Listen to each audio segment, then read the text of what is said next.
à plus ou moins un niveau plus ou moins fort. Je vais parler du mécontentement.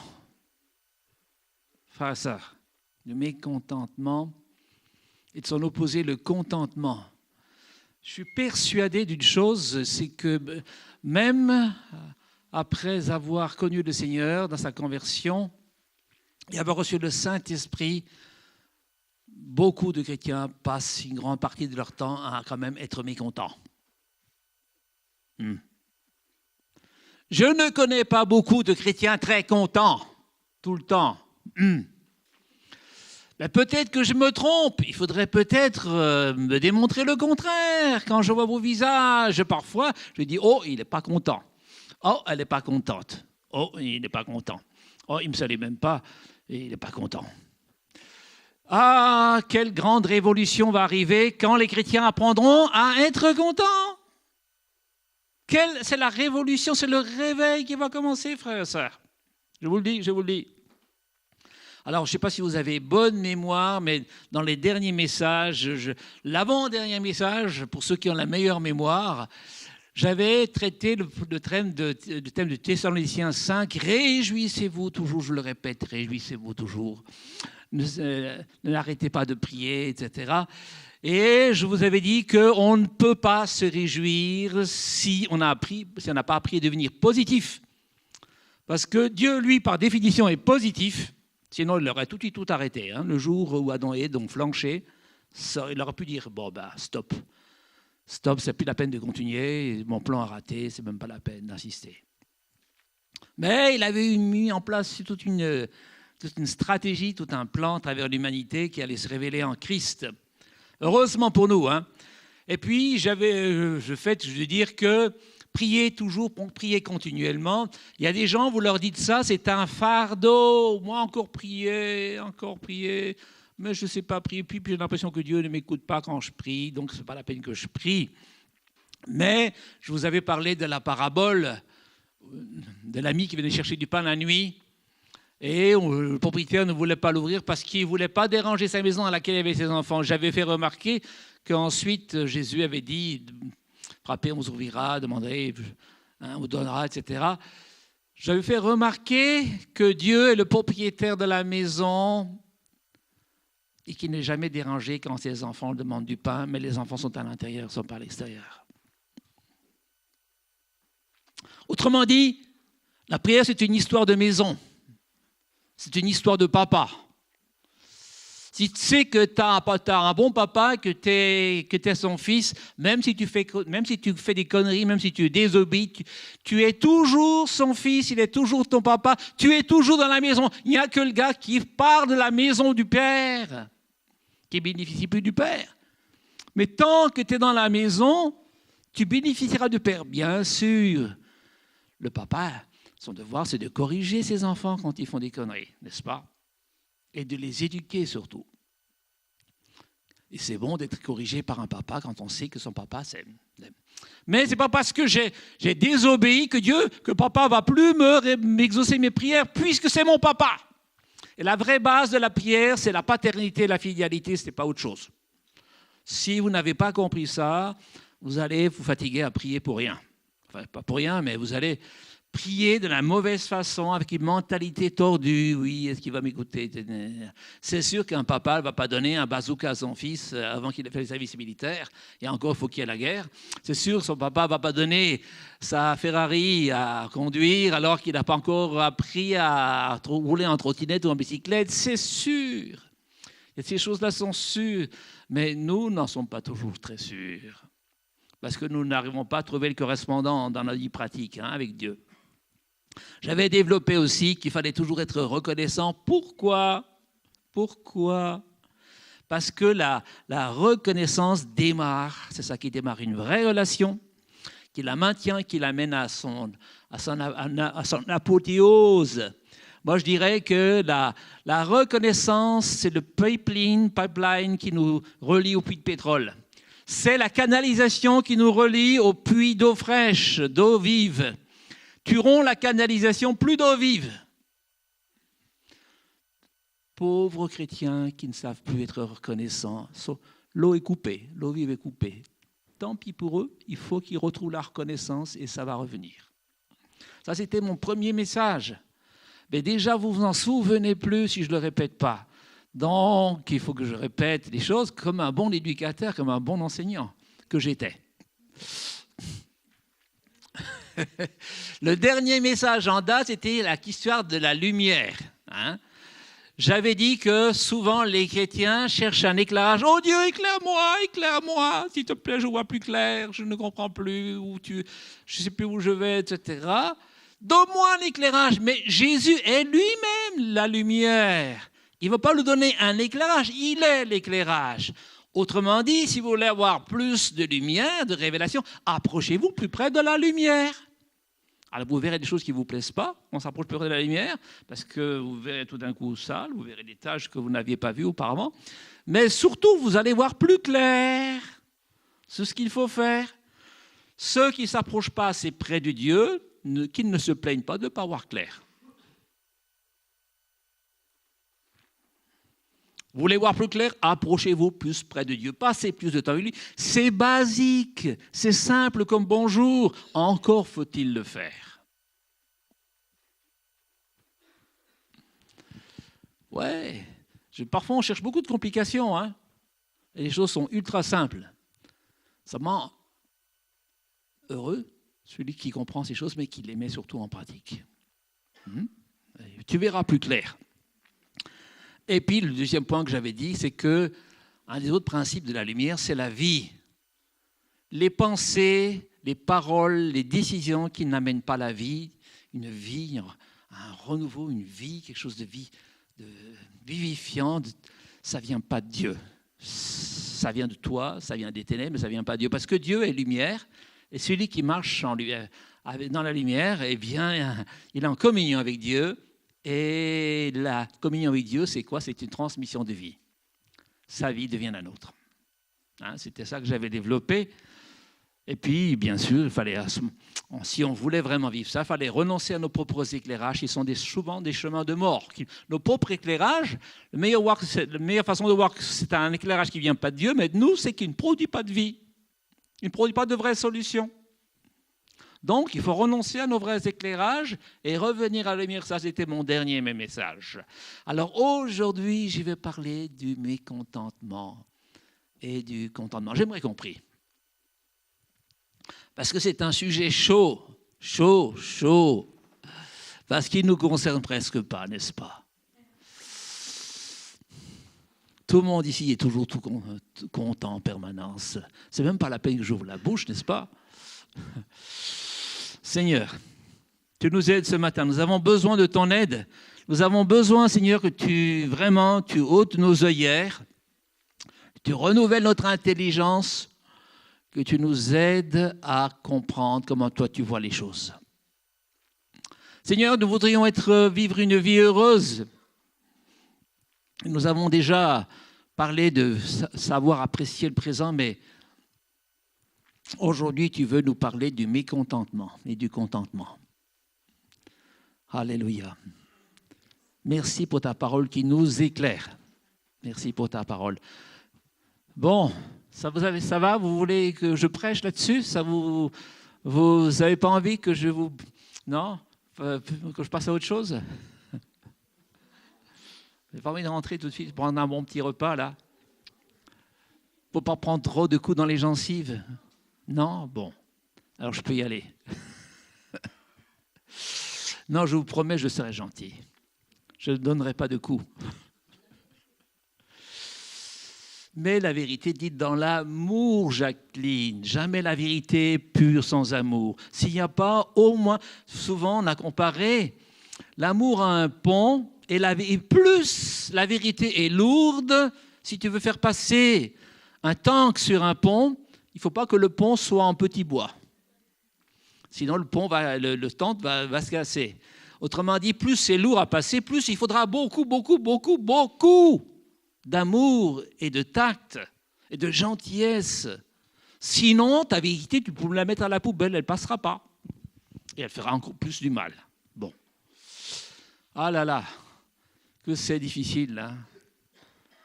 Mais on va y arriver. On va y arriver. Alors, on va reprendre, vous savez, j'avais dit qu'on ne peut pas se réjouir parce que Dieu nous avait fait bien comprendre à travers la bouche de Paul que réjouissez-vous toujours, c'est la volonté de Dieu. Il s'est marqué dans le verset qui suit, c'est ce que Dieu veut à votre sujet.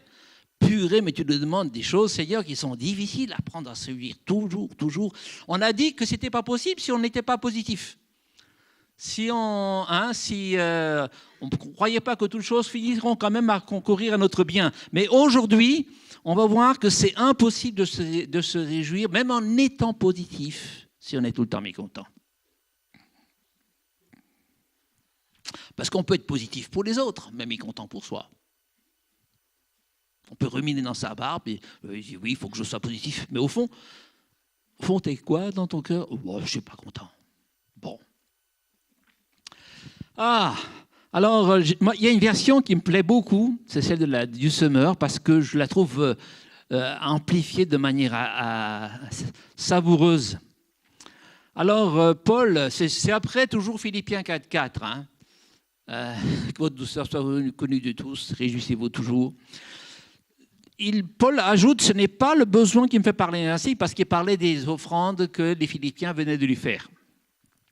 Il dit, j'ai appris en toutes circonstances à être content avec ce que j'ai. Je sais vivre aussi bien dans le dénuement que dans l'abondance. C'est le secret que j'ai appris. M'accommoder à toute situation et à toute circonstance, que je sois rassasié ou que j'ai faim, que je connaisse l'abondance ou que je sois dans le besoin. Parce que je peux tout grâce à celui qui me fortifie. Frères et sœurs, j'en ai déjà parlé souvent dans l'année précédente, en 2013, de ce passage. On l'a revu et revu. Je disais même de le lire régulièrement pour le mettre en pratique. Il faut savoir que quand Paul a écrit ça, il était dans les chaînes. Il était en prison. Intéressant, non? Il aurait pu se plaindre. Ouais, je suis en prison. Ouais, on me donne de la mauvaise bouffe. Ouais, j'ai tout ce qu'il faut. Non, il avait appris un secret. C'est pas ce qu'il vit extérieurement qui compte, c'est ce qu'il vit intérieurement qui compte. Pour lui, qu'il soit en prison ou ailleurs, qu'il ait beaucoup, qu'il ait moins, il n'y avait pas des montagnes russes. Cette fois-ci, j'ai beaucoup, je suis vraiment heureux. Maintenant, je suis dans une période où je n'ai plus rien. Tout va me de travers, je suis malheureux. Paul ne connaissait pas les montagnes russes, frères et sœurs, dans ses états d'âme. Il avait une vie constante, parce qu'il avait appris à être content, quelle que soit la situation, parce qu'il était content de la présence de Dieu dans sa vie, qui, elle, était toujours là, en prison ou autre part. Ça le nourrissait, cette présence lui faisait du bien, cette présence le consolait. Il pouvait vivre toute situation, être dans le naufrage. Je suis sûr qu'il n'était pas content parce que le capitaine ne l'avait pas écouté. S'il avait été écouté, il aurait évité un naufrage. Mais même quand il n'était pas content, il ne désespérait pas. Pourquoi? Parce que Dieu était avec lui. Il vivait dans la présence de Dieu. Et vivre dans la présence de Dieu, ça vaut mieux que toute autre chose. Seulement, pour le vivre, il faut se donner les moyens de le vivre. Il faut se donner les moyens de le vivre. Et si tu ne prends pas beaucoup de temps avec Dieu, tu ne le vivras pas. Alors tu vas me dire que, attends, j'ai 24 heures, sur les 24 heures, je dors pendant 10 heures ou 9 heures ou 8 heures.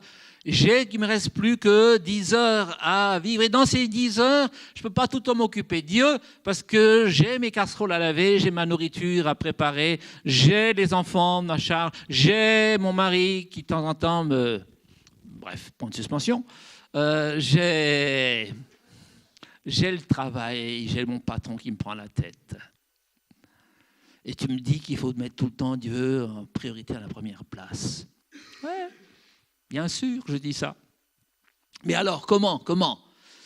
Dans ton cœur, reste-lui profondément attaché tout le temps, quoi que tu fasses. C'est une question de positionnement intérieur.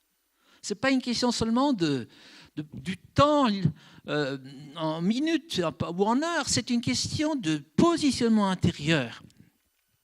Voyez, et je crois que si on n'est pas rempli de la présence de Dieu, on va vouloir chercher des substituts parce que le cœur a besoin d'être rempli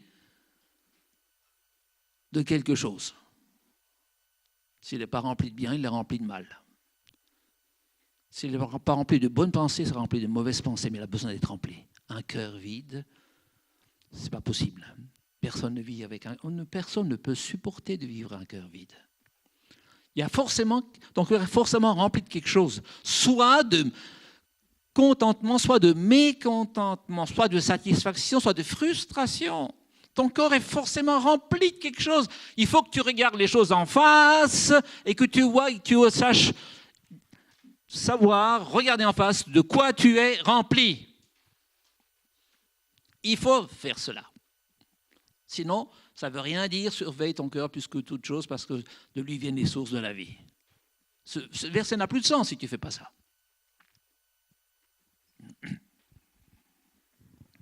Alors, ce que j'aime bien dans cette histoire, c'est que Paul, il dit « j'ai appris ». J'ai appris, ça s'apprend. Ce n'est pas facile à apprendre, parce que, vous savez, hein, je crois que suivant comment l'on est, suivant notre caractère, notre tempérament, c'est plus ou moins très difficile. Si tu es un perfectionniste qui n'est jamais content parce que c'était parfaitement parfait, tu vas avoir du mal à être content. Le perfectionniste est vachement handicapé. Hein. Le moindre détail qu'il a loupé, ça y est, c'était nul, c'était pas bon. Il raye sa copie, il dit je suis un mauvais mari, je suis un mauvais père, à cause d'un point. Mais tous les autres, il les a complètement occultés, quoi. Le perfectionniste, c'est redoutable d'être perfectionniste. Hein. Ils ont toujours des raisons de ne pas être contents. Et puis, il y a ceux qui voient toujours le verre à moitié vide alors qu'il est moitié plein. Ça, c'est des gens négatifs. Cette église est moitié vide. D'autres diront non, elle est moitié remplie. De toute façon, je vais vous dire, moi, quand j'étais aux États-Unis, j'étais impressionné de voir que ces églises de sectes de Mormons qui n'ont pas l'évangile étaient ultra remplies. Des bâtiments gigantesques, des foules, des voitures, le parking n'en peut finir. Vous allez voir un tour chez les témoins de Jéhovah, vous allez voir que c'est rempli. Pourtant, ils ne connaissent pas vraiment Jésus. Tout est relatif. Faites attention de ne pas tirer des conclusions fausses à partir d'éléments visibles. Ça ne veut rien dire. Ça veut rien dire. Moi, un jour, le Seigneur m'avait donné un songe qui m'avait beaucoup marqué. Je vous l'avais déjà raconté dans le passé. C'était un songe sur la persécution. On était tous tombés, une persécution épouvantable. On a tous été ravagés. Et puis moi, j'ai eu le réflexe de plonger dans le courant que l'on longeait, que le convoi des chariots et de la foule de l'église. C'était une longue colonne qui bordait une rivière. Puis moi, j'ai dit, ils ne m'auront pas. Hop, j'ai plongé dans l'eau et je me suis laissé couler dans l'eau. Et quand je reviens à moi, parce que j'ai perdu conscience, j'ai cru que j'étais mort, et quand je reviens à moi, je me retrouve à un endroit où il n'y a plus d'eau. Il y avait quelques gouttes encore à peine par terre, mais moi j'étais tout trempé. Alors je me lève, j'ai aucun effort à faire pour me lever, et où est-ce que je me trouve? Dans une immense cathédrale grise. Et je peux vous dire que cette cathédrale était remplie à ras-bord. Il y avait ces mondes. Il y avait juste un détail qui m'a choqué, c'est que personne ne bougeait. Alors je regardais de plus près, j'ai vu qu'ils étaient tous gris. Et j'ai tous vu qu'ils étaient en pierre. Alors j'étais vraiment choqué. J'ai dit, purée, être si nombreux et être en pierre, tout le monde était pétrifié. Et même le prédicateur qui était devant, qui prêchait, il était pétrifié. Et puis j'ai continué son sermon, mais il n'y avait rien qui bougeait de sa bouche. Et puis, à la fin, quand il a terminé son sermon et que les gens ont dit « Amen », tout a repris vie. Et le Seigneur m'a fait comprendre ensuite qu'ils étaient spirituellement tous morts, ils n'avaient pas la vie de l'esprit, ils ne connaissaient pas Jésus, mais c'était la sainte tradition. Ils y allaient parce qu'ils avaient été éduqués dans la culture chrétienne, qui n'est pas une mauvaise culture, mais ce n'est qu'une culture. Il manque la vie. Et vous voyez, pourtant ils étaient très nombreux. Je ne parle même pas de tout le rêve parce que c'est un rêve un peu plus long que ça. Peut-être un jour je vous le dirai à nouveau. Mais pour vous dire que ça ne veut rien dire. Vous savez, quand Samuel a été envoyé par Dieu dans la famille de David, il a vu, le papa très fier d'amener ces grands gaillards. Il y en avait un qui était comme Benjamin, là-bas Mirjak, qui faisait au moins 1m90, si plus. Un costaud, il y en avait un autre. Ils étaient tous impressionnants, plus impressionnants que les autres. Puis, sans doute, Samuel dit, celui-là, avec l'allure qu'il a, l'impression qu'il donne, c'est celui-là que je dois poindre. Heureusement qu'il entend le Seigneur lui dire, Dieu ne regarde pas ce qui frappe les yeux. Et nous sommes toujours très impressionnés parce que nos yeux voient, mais ils regardent au cœur. Et il dit, t'as pas encore un autre ? Ah oui, le petit dernier, là, il est dans les champs, là-bas, en train de garder les moutons. Amène-le, c'est celui-là que le Seigneur veut oindre. Stupéfaction générale, tous les fils qui tirent une tronche, lui, le petit mouteux, là, vous prenez un... Ah là là, le petit... Ah. Et puis nous, alors ? Et puis le père, qui gratte la tête, il dit, attends, c'est un vrai prophète, celui-là ? Il regarde, je lui montre mon plus beau spécimen, et puis non, il dit que c'est le dernier qu'il n'a même pas vu. S'il le voit, il va pas loindre. Frères et sœurs, on est très impressionnants par les apparences, très impressionnants, plus qu'on ne le pense, plus qu'on voudrait l'admettre. Mais Dieu regarde à ce qui est au cœur, au plus profond du cœur et qui est caché la plupart du temps aux yeux. Frères et sœurs, vous savez, je viens de dire que il y a les comment j'ai dit avant, les perfectionnistes, et puis il y a les éternels insatisfaits. À peine ils ont obtenu quelque chose, ce qu'ils désirent intensément, ils sont hyper contents, ils ont attendu longtemps avant de l'avoir, et puis quelques jours après, une semaine après, 15 jours après, ils ne le regardent même plus, ils veulent autre chose. C'est autre chose qu'il me faut encore. Ils ne sont jamais satisfaits. Or, ça pourrait très bien se ressembler à de la convoitise. Vous connaissez la chanson de Hans und Schnog, alors à Rotter-Harleswell. Il ne le veut pas, ce qu'il veut, il ne l'a pas. Hans und Schnog, alors à Rotter-Harleswell. Bon. Mais je vous assure que même parmi les chrétiens, il y en a quelques Hans. Oui. Ah là là. Mais alors, c'est quoi le contentement ? C'est quoi ? Alors, la définition courante du dico, elle dit, le contentement, c'est l'état de celui dont les besoins, dont les désirs sont satisfaits. Le Larousse dit ceci, état, sentiment de quelqu'un qui ne désire rien de plus. Satisfaction durable. C'est le contentement. Alors,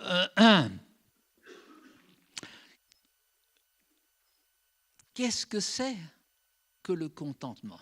Il ne faut vraiment pas se tromper sur ce que c'est, parce qu'on pourrait sinon vraiment se leurrer complètement. Il ne faut pas s'imaginer que le contentement, c'est être tout le temps au 7e ciel et être euphorique. Ah, je suis content. Non, c'est pas ça le contentement. C'est pas un état d'euphorie où tu vois même plus la réalité. Parce que le contentement, c'est pas être contrarié, ne jamais être contrarié, ne jamais être offusqué, ne jamais être offensé, ne jamais être troublé, ne jamais être oppressé. Non, c'est pas ça non plus. On peut vivre le contentement et être parfois contrarié, très contrarié même.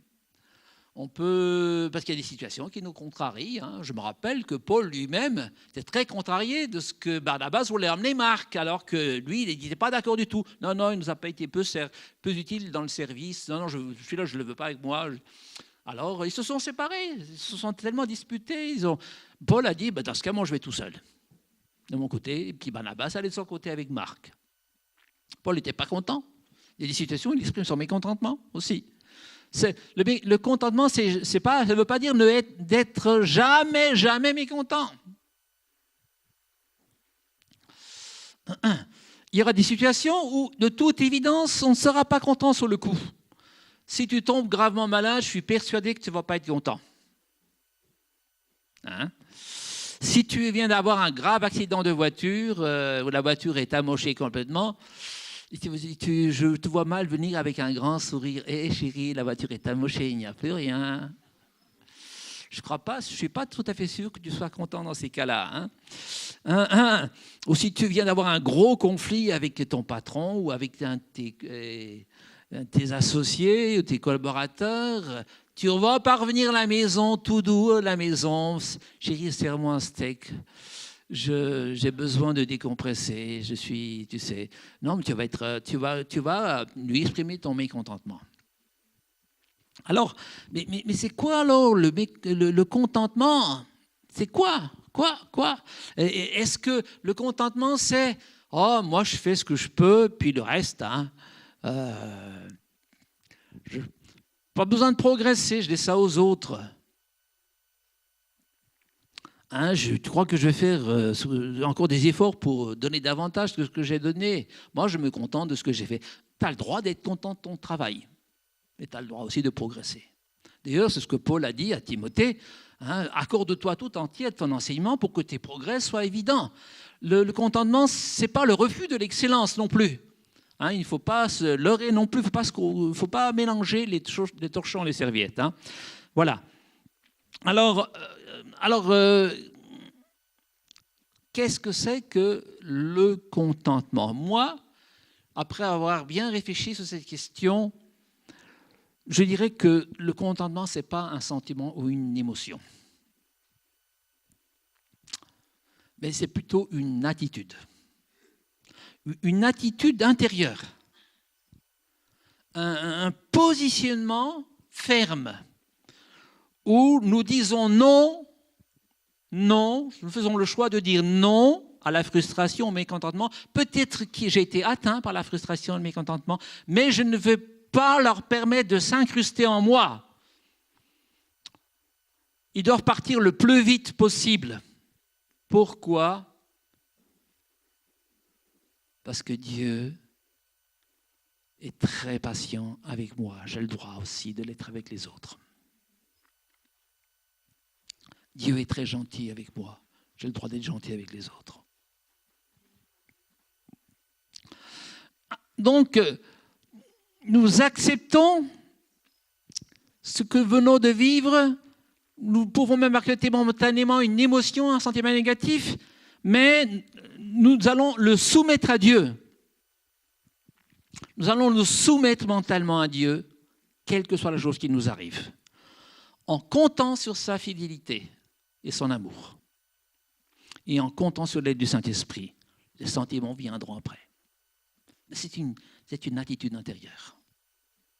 On refuse de se laisser bouffer, de se laisser grignoter, de se laisser entamer par ce qui nous arrive de négatif. Alors le plus bel exemple, vous savez bien, c'est Caïn qui était frustré, déçu, il va vivre une déception. Et ça, mes amis, dans la vie, vous allez avoir des déceptions. J'ai eu des déceptions, j'en aurai encore. Vous en aurez encore. Vous en avez eu, vous en aurez encore. Alors, c'est clair que Caïn était très déçu que Dieu ait honoré son frère qui avait un agneau, et puis lui, il donnait tout le mal. Proportionnellement, c'était grossièrement injuste pour lui. Lui, il s'était fatigué, il avait bêché, il avait cultivé le sol, il avait attendu, il avait arrosé, il avait passé du temps. Tout ça, il pensait que ça aurait beaucoup plus de prix que d'offrir un simple animal qui grandit tout seul, qui broute tout seul son herbe. C'est profondément injuste, mais Dieu, mais t'es injuste. Et Mais Dieu lui donne ce conseil, lui dit, allez, si tu réagis bien, il y aura élévation. La tête, le mot tête n'existe pas hein, dans la version en vieil hébraïque, elle n'existe pas dans la Genèse. Hein. Il y a marqué élévation. Il y a marqué élévation. Et Satan traduit, tu relèveras la tête. Mais ce n'est pas ça. Dieu est en train de lui dire que dans une autre, s'il réagit bien, ce n'est pas trop grave ce qui se passe maintenant, qu'il ne se focalise pas là-dessus, qu'il passe outre. Hein. Mais, et qu'il maîtrise le péché le péché se tient près de toi, mais toi maîtrise-le. Mais comme Caïn ne s'est pas soumis à Dieu dans son conseil, le péché, il s'est soumis au péché. C'est toujours la même histoire. C'est une histoire. En fait, la maîtrise, c'est une histoire de soumission. Si nous ne nous soumettons pas à Dieu, nous allons nous soumettre à autre chose. Le péché risque de devenir notre maître auquel nous nous soumettons. Nous nous soumettrons toujours à quelqu'un. Il n'y a pas de maîtrise sans maître auquel on se soumet. C'est ça la maîtrise. Et puis, donc, il aurait pu gérer ses sentiments. Dieu lui avait proposé de gérer ses sentiments. Autrement dit, être content, c'est donc apprendre à gérer avec l'aide de Dieu ses émotions, ses sentiments négatifs quand ils sont là, et d'apprendre à les dépasser et à laisser l'Esprit de Christ régner en nous. L'Esprit de Jésus régner en nous.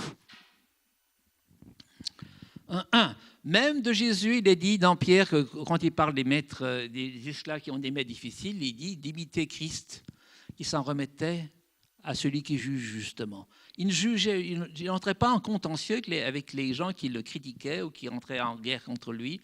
Il s'en remettait à Dieu, qui juge justement. Il faisait confiance à la façon de Dieu aller opérer pour juger.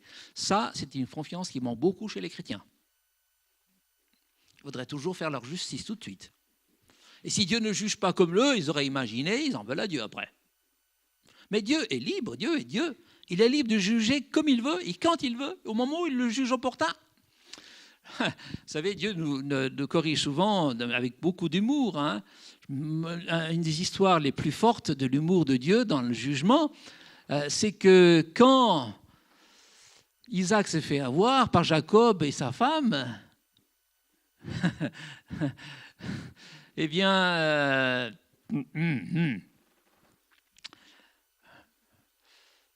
c'était marrant que Jacob va faire des kilomètres et des kilomètres pour échapper à son frère, pour changer de pays, changer de situation, pour se retrouver face à un gars 10 fois pire que lui, qui fait exactement la même chose que lui, un manipulateur, un tricheur qui l'a roulé dans la farine, plutôt 10 fois qu'une. Alors le rouleur, c'est celui qui savait rouler dans la farine, son frère, son père, a trouvé plus fort que lui. Il a dû passer des années au service de ce monsieur. Je trouve ça succulent.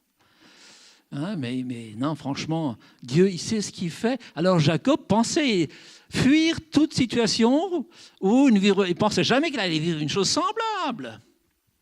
Bien sûr, en fin du compte, Dieu l'a quand même sorti de là. Hein, avec des moyens assez étonnants. Mais tout le temps qu'il a dû méditer sur la façon d'être roulé, il a pu méditer aussi sur sa façon, à lui, de rouler les autres. Hein. Il a eu le temps de se remettre en question. C'était lui en amplifié, c'était un miroir amplifiant de ce qu'il était. Et souvent, Dieu va vous envoyer des hommes et des femmes qui sont des miroirs amplifiants de ce que vous êtes, de ce que vous faites. Ça, c'est l'humour correctif de Dieu. Frères et sœurs, faisons attention à ce que nous faisons, hein, parce que Dieu ne nous loupera pas au tournant. Et quand on n'y pensera plus, généralement, ça va arriver. Frères et sœurs, être content. Ouais. Alors, vous savez, en ne se soumettant pas à Dieu, vous savez ce qui s'est passé ? Caïn est sorti de l'abri du Très-Haut. Celui qui demeure à l'abri du Très-Haut, c'est celui qui tient compte des conseils du Tout-Puissant et des limites qu'il a établies. Dès que vous vous en foutez du conseil du Tout-Puissant et de ses limites, que vous voulez faire ce que vous voulez, vous pouvez chercher Dieu tant que vous voulez, vous n'êtes plus à l'abri du Très-Haut, parce que l'abri du Très-Haut, C'est comme le gardien de plage qui est sur une hauteur élevée, là sur un promontoire ou bien sur un... Et puis qui a dit, voilà les limites. Là-bas, il y a des limites. Derrière les limites, il y a des requins. Si vous voulez franchir les limites, c'est à votre détriment, mais derrière les limites, il y a des requins. Alors je vous conseille, restez jusque-là. Si tu n'écoutes pas les limites établies sur la plage par le gardien de plage, tu vas être bouffé par un requin. C'est aussi simple que ça. Ne plus être à l'abri du Très-Haut nous expose au vent violent du Tout-Puissant. Alors,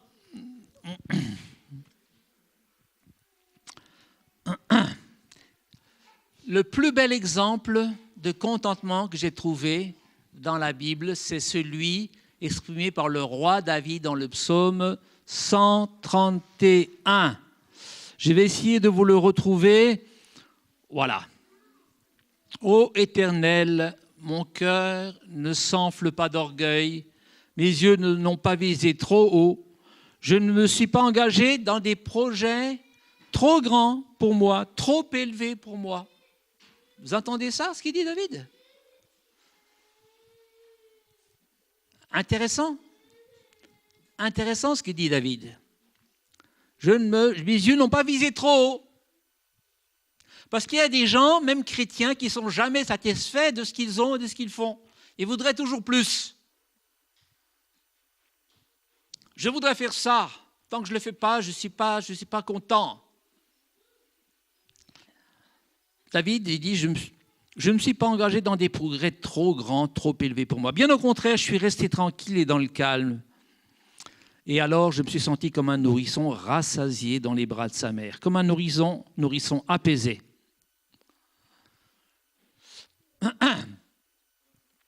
Frères et sœurs, je crois que être content, c'est être content des limites que nous avons.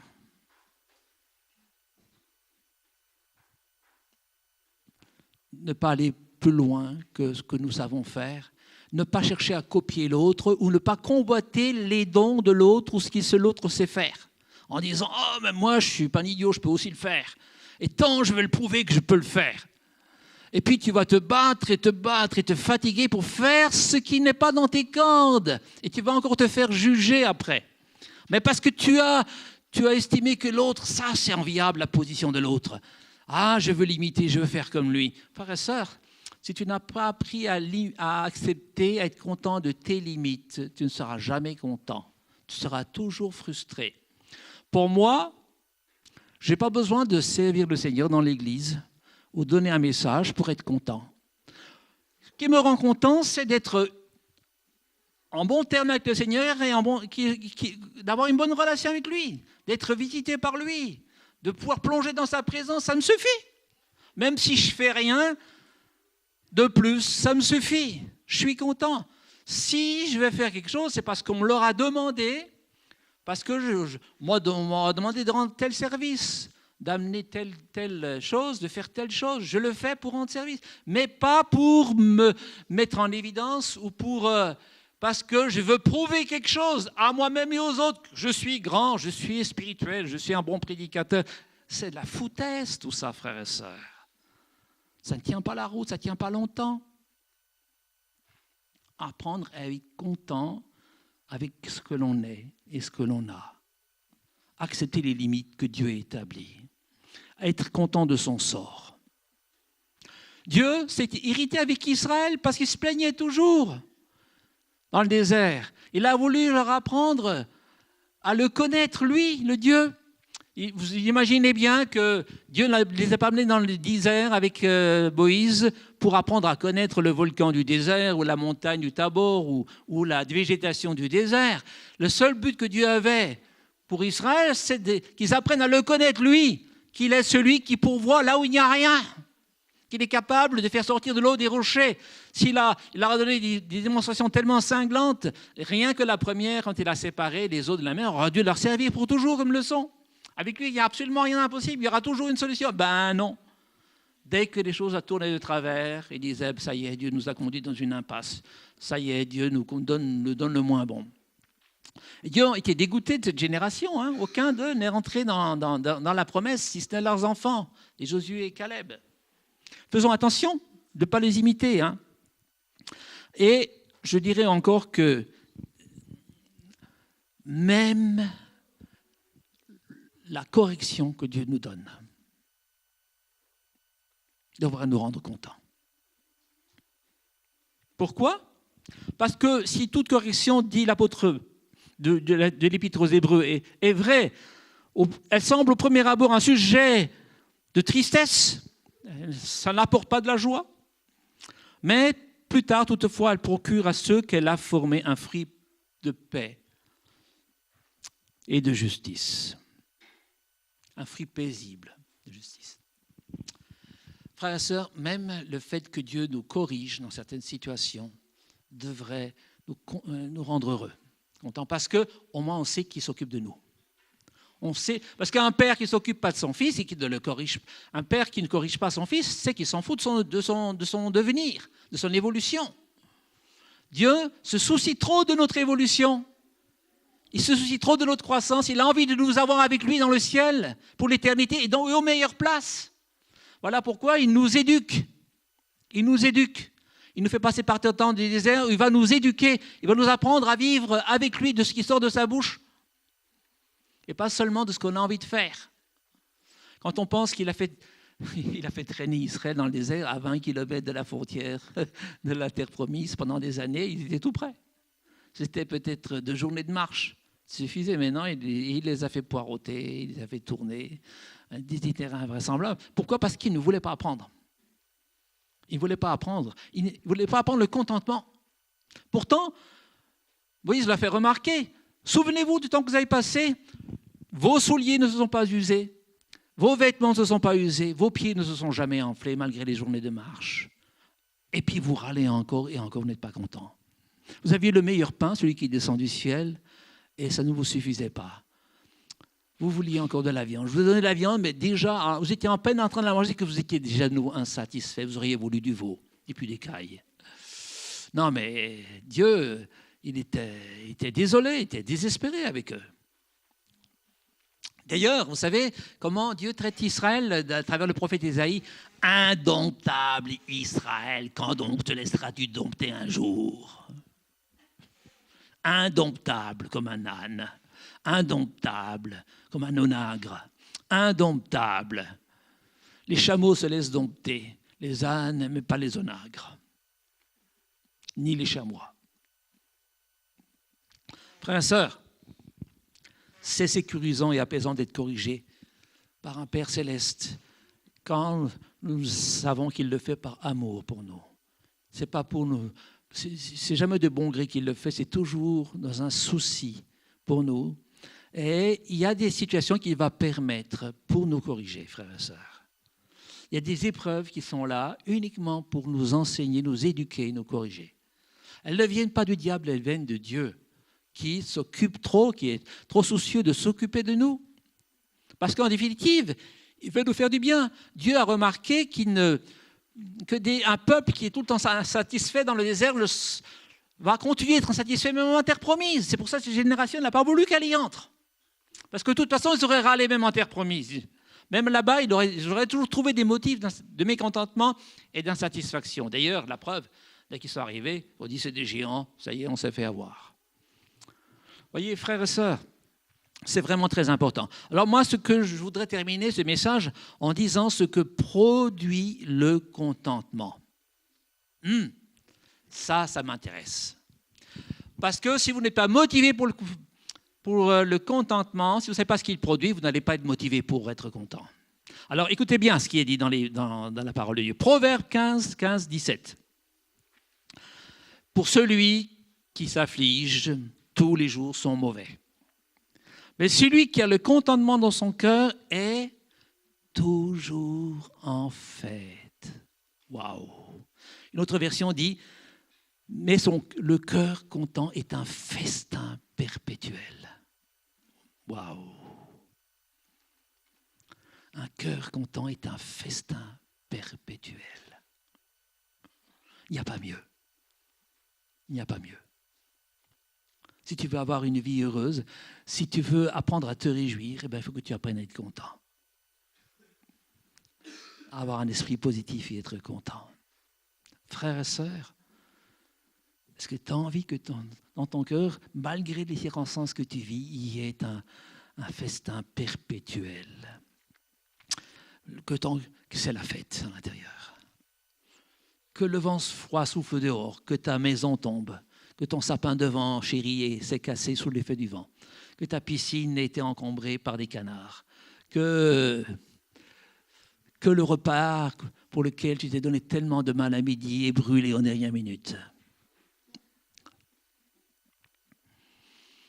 Que ta voiture ait un plat sur l'autre. Que tes enfants ta fasse voir de toutes les couleurs. Que ton mari te déçoive. Parce que être content, c'est accepter même un mari avec ses défauts et ses faiblesses. Et vice-versa. Hein. Vice-versa, dans l'autre sens, ça va aussi. Hein.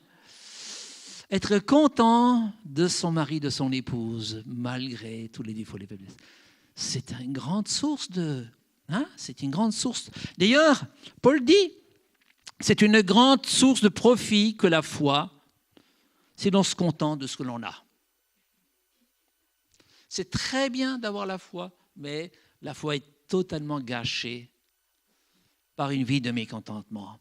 Tu peux être un homme de foi remarquable qui, chaque fois qu'il y a des situations, tu sais prendre le taureau par les cornes et tu fais face. Tu dis, oh, ça c'est un homme de foi. Quel homme bienheureux. Quelle femme valeureuse. Mais si cet homme ou cette femme est tout le temps mécontent, ça change tout. Il est très valeureux, mais je n'ai pas envie de vivre avec lui. Pourquoi? Parce qu'il est toujours mécontent. Oui, mais c'est un homme de foi, moi je m'en fous. Il n'est jamais content. Oui, mais c'est quand même une femme de foi. Oui, mais elle n'est jamais contente. Elle est toujours en train de râler. Qui a envie de vivre avec des gens mécontents? Personne. Si c'est la galère de vivre avec quelqu'un de tout le temps mécontent, à nous de ne pas l'être. Frères et sœurs,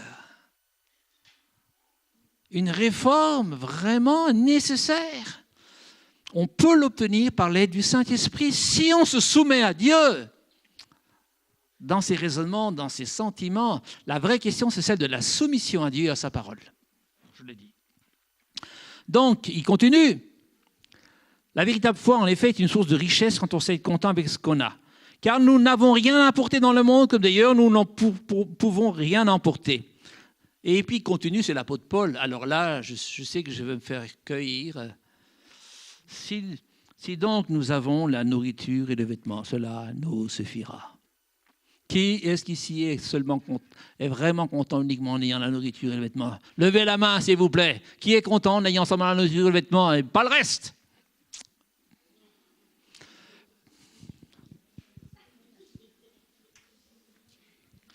Voyez qu'on est loin. On est très loin du niveau spirituel de Paul. Hein. On est très charnel. Hein. Parce que même quand nous avons la maison, la nourriture, le vêtement, ça ne suffit pas. Il faut encore le téléphone portable, dernier cri. Il faut encore des baskets de grande marque. Il faut encore les plus belles robes. Pas les vêtements uniquement, mais les plus belles robes. Et puis la maison que j'aime ne me suffit pas. Il me faut une plus belle maison. Puis ça ne me suffit pas. Il me faut une plus belle voiture.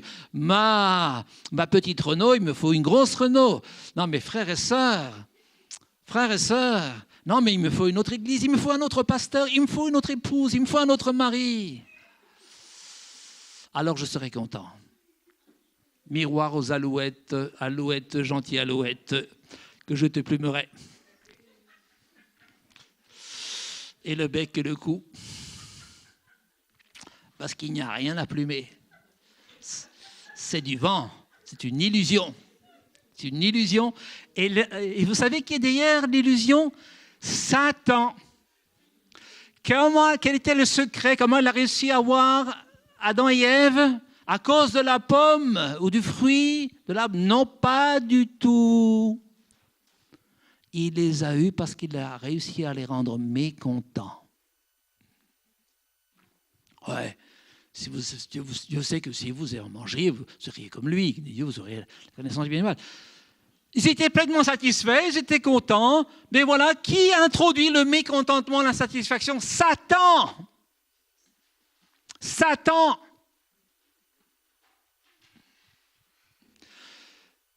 Vous dites, bon, j'ai jamais vu Satan. Moi non plus. Mais je peux vous le dire que celui qui vous rend insatisfait, qui pousse l'aiguillon de l'insatisfaction, c'est pas un autre. Quand vous commencez à devenir insatisfait de ce que vous avez, frères et sœurs, ouvrez les yeux. Voyez à qui vous avez affaire. Ouvrez les yeux et voyez à qui vous avez affaire. Vous avez affaire au trompeur, au menteur, au maître de l'illusion. Ah, si j'avais d'autres femmes, je serais tellement plus heureux. Celle-là me rend malheureux. Ah, si j'avais un autre mari, je serais tellement plus heureuse. Ah, si j'avais ceci, ah, si. Frères et sœurs, que de l'heure, que de l'heure. Vous savez ce que produit le contentement? Un festin perpétuel qu'on va bientôt manger. Sans un repas même, on va avoir un cœur très content. Et puis même, un très bon repas avec un cœur mécontent, c'est pas terrible non plus. Même si la sauce était très bonne, même si c'était du premier cru, même si c'est un restaurant 5 étoiles, tout est gâché par le fait que tu n'es pas content. Voyez combien le contentement est important. Et dans le proverbe que j'ai lu tout à l'heure, il était dit qu'il vaut mieux avoir peu et révérer Dieu que posséder une grande fortune avec du tourment. Mieux vaut un plat de légumes là où règne l'amour qu'un bœuf gras assaisonné de haine. C'est la suite du verset de Proverbe 15. Ça, il ne faut pas que ça tombe dans l'oreille d'un sourd. Vous savez ce que produit encore le contentement? La créativité va être enfin libérée dans votre vie. Vous allez pouvoir avoir une plus grande facilité pour trouver des solutions. Parce que le contentement ouvre toutes les avenues. Le contentement vous ouvre les yeux, frères et sœurs. Ce n'est pas parce que vous avez fermé les yeux que vous êtes content, fermez les yeux sur ce qui ne va pas. Non, c'est parce que vous avez appris à faire de l'éternité délice en toutes circonstances. Et quand tu es dans le contentement parce que la présence de Dieu est là, tu peux vivre les choses les plus étonnantes de la part de Dieu. Dieu se plaît à faire des surprises à ceux qui ont appris le contentement. Des très bonnes surprises. Dieu veut gâter ceux qui ont appris le contentement. Dieu est un papa qui se fait un plaisir de faire des cadeaux incroyables aux gens qui ont appris à être contents de ce qu'ils ont. Ceux qui demandent tout le temps plus, Dieu les fait poireauter curieusement. Ils n'obtiennent pas grand-chose. Ceux qui ont appris à être contents avec des petites choses vont être agréablement surpris. C'est pour ça qu'il est très important d'apprendre le contentement. Le contentement produit un état de repos et de paix intérieure. Vous l'avez vu dans le psaume de David, psaume 131 de David. Et du coup, vous allez avoir une meilleure santé.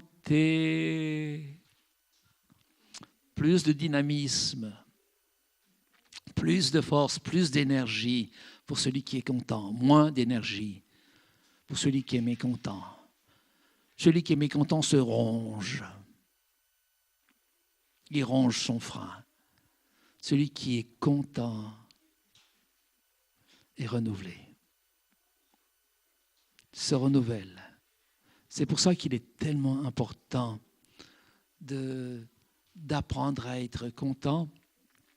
Et vous savez, il ne faut pas se tromper, il ne faut pas attendre que les circonstances changent pour être content. C'est une très mauvaise idée.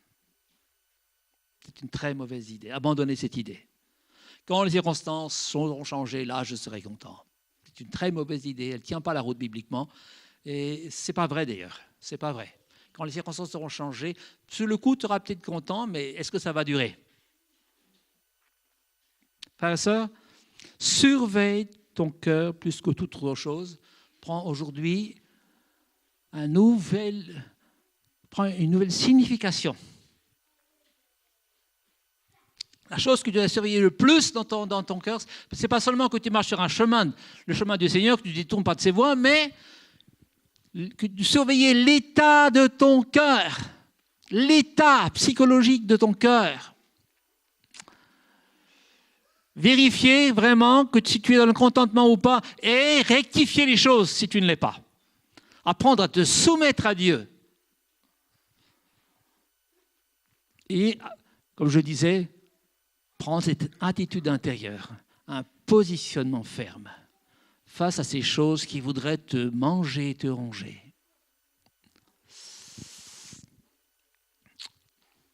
Vous savez, les gens qui ont appris à faire ça sont ceux de la race de Joseph, qui avaient 36 000 raisons d'être mécontents, tout le temps.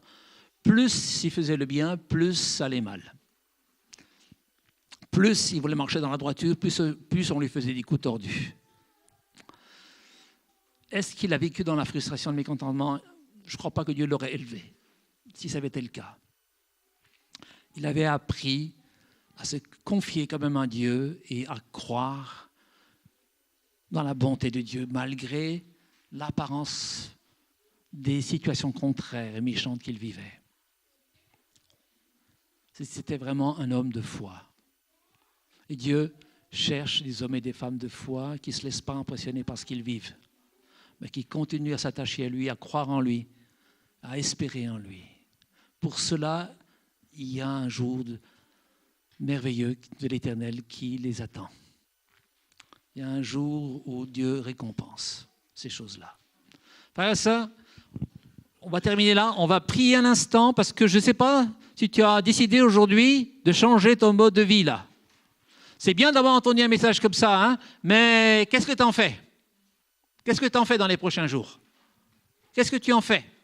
Est-ce que tu es décidé aujourd'hui à changer de registre? À prendre plus le clavier du bas, mais le clavier du haut? Vous savez, il y a des pianos qui ont 2 claviers. Et puis, le clavier du bas, le clavier de la chair, du mécontentement, de la frustration, on le connaît par cœur. On s'est joué toutes les partitions avec ça, sans avoir appris avec un grand musicien. C'est curieux, hein, comme on est doué dans ce genre d'instrument. Mais dès qu'il faut jouer le niveau au-dessus, oh là, Seigneur, je ne sais pas jouer, vraiment, apprends-moi à jouer. Là, tu as besoin d'apprendre. Là, tu as besoin du Seigneur pour t'apprendre à jouer dans ce registre. Est-ce que tu veux apprendre avec le Seigneur à jouer dans ce registre?